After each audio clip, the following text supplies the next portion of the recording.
Welcome to the Financial Flow. Please like and subscribe to our channel and turn on notifications to stay up on our latest videos. As the third largest economy in the world, Japan has a lot riding on its economic future, making it an important place to keep an eye on. There are 4 types of economies in the world, according to Nobel laureate Simon Kuznets, who is also his namesake. He once said that Argentina and Japan were among the 4 developed economies. Because of their unconventional economic policies, these countries were referred to as non-conformists in the context of conventional economic wisdom. While Argentina is on a different story, some economists believe that Japan is just ahead of its time and not an anomaly. In the 1980s, many people believed that Japan would eventually overtake the United States as the world's second largest economy, thanks to the country's large export industries and rapidly expanding domestic markets. This may sound familiar to many of you today. The country has stagnated since its peak, with no real growth occurring for the past 3 decades. To combat this stagnation, the Japanese government was the first to implement economic measures that were unprecedented at the time, but sound very familiar to us now.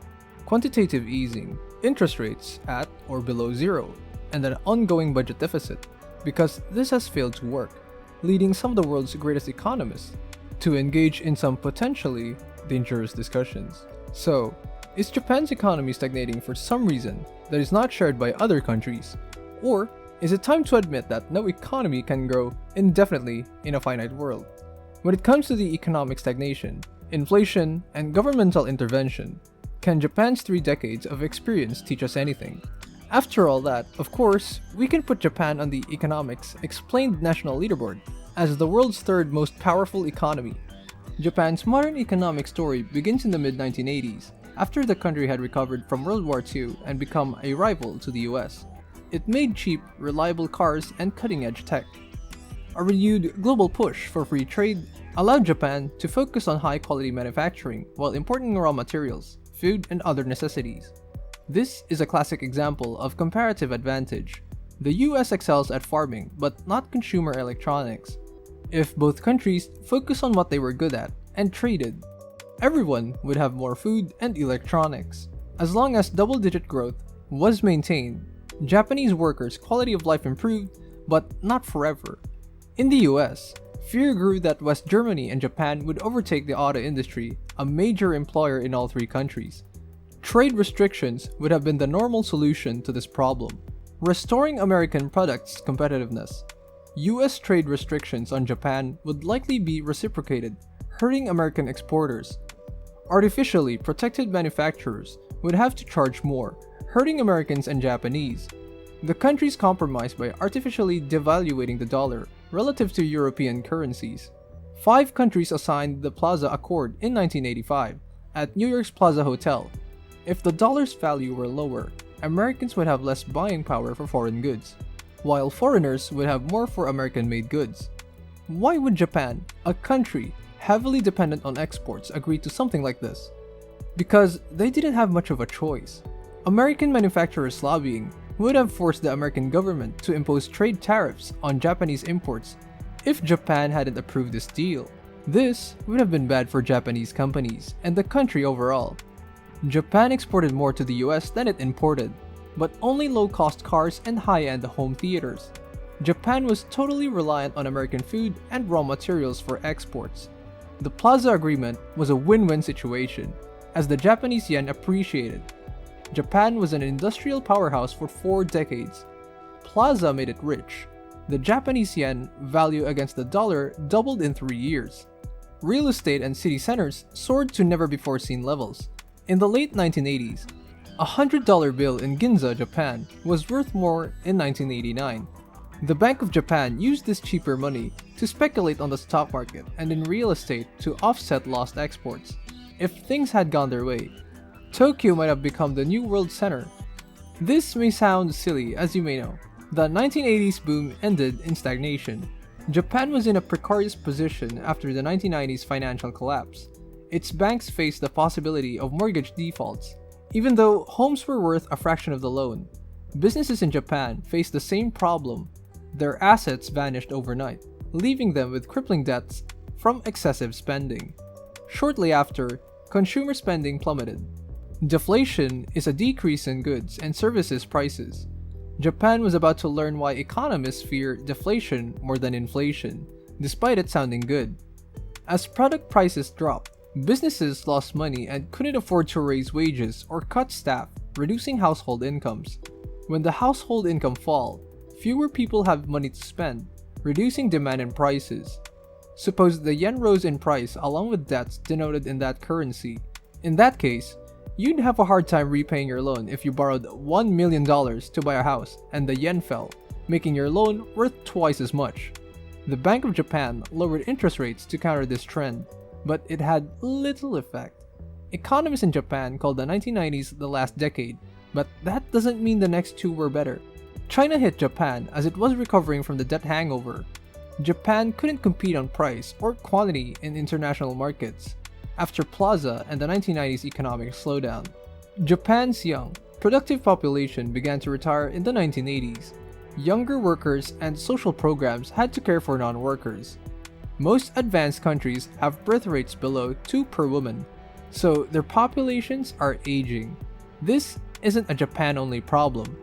As a result, this problem is most pronounced in Japan because of the country's long lifespans and a cultural reluctance to use immigration as a means of replenishing the workforce, as is common in the most advanced economies.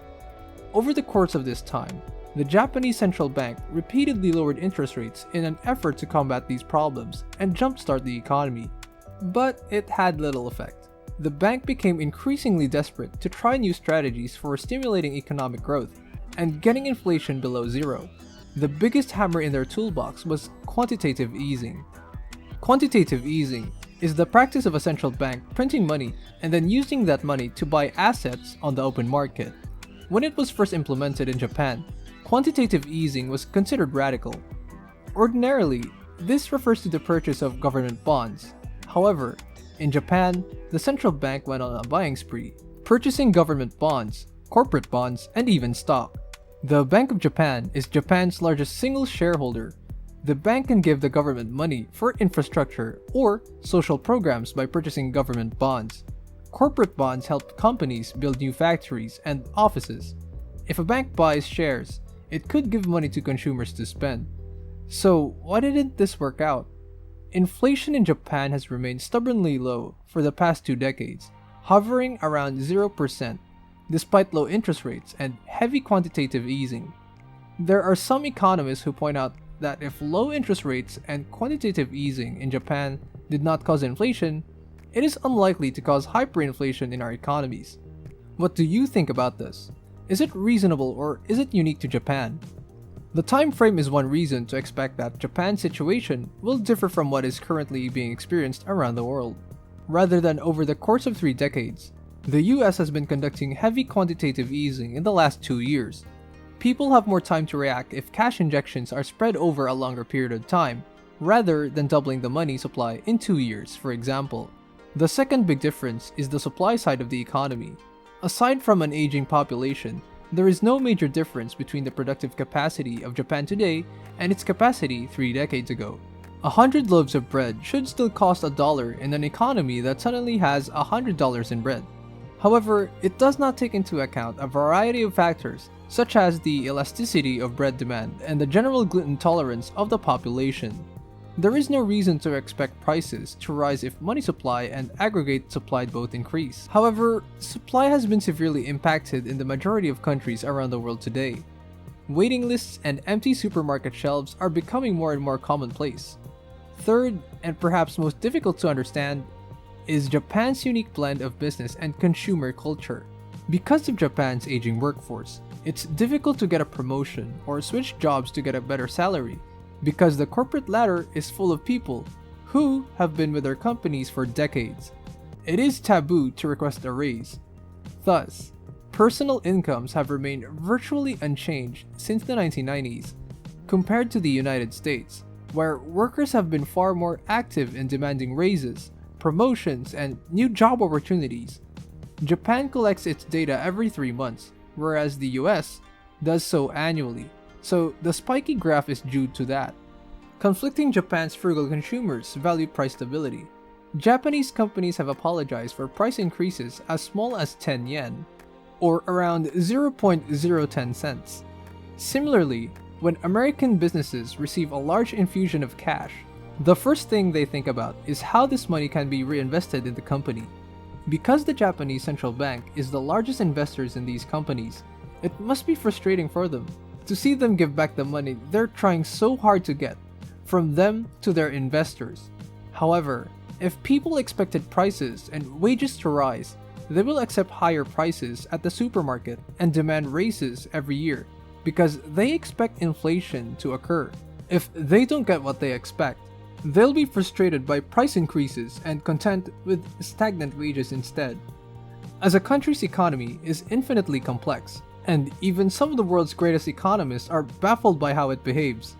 Even though Japan is a great example of how printing money doesn't necessarily cause inflation, we must represent the country's differences to draw meaningful conclusions from its similarities. We can learn from Japan. Now, Japan is the world's third largest economy.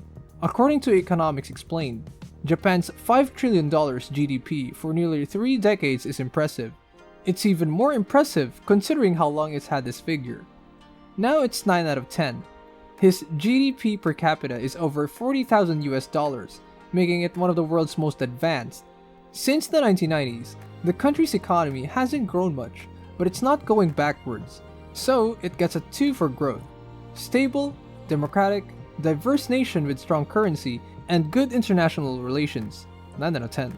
In the final category, Japan's industry, which produces cars and media franchises, gets a perfect 10 out of 10. Taking everything into account, Japan earns an overall rating of 7.6 points. Good enough to place it in second place among the countries ranked according to Economics Explained Japan. Thanks for watching. Don't forget to leave a like and subscribe to our channel for more content like this. Have a good one.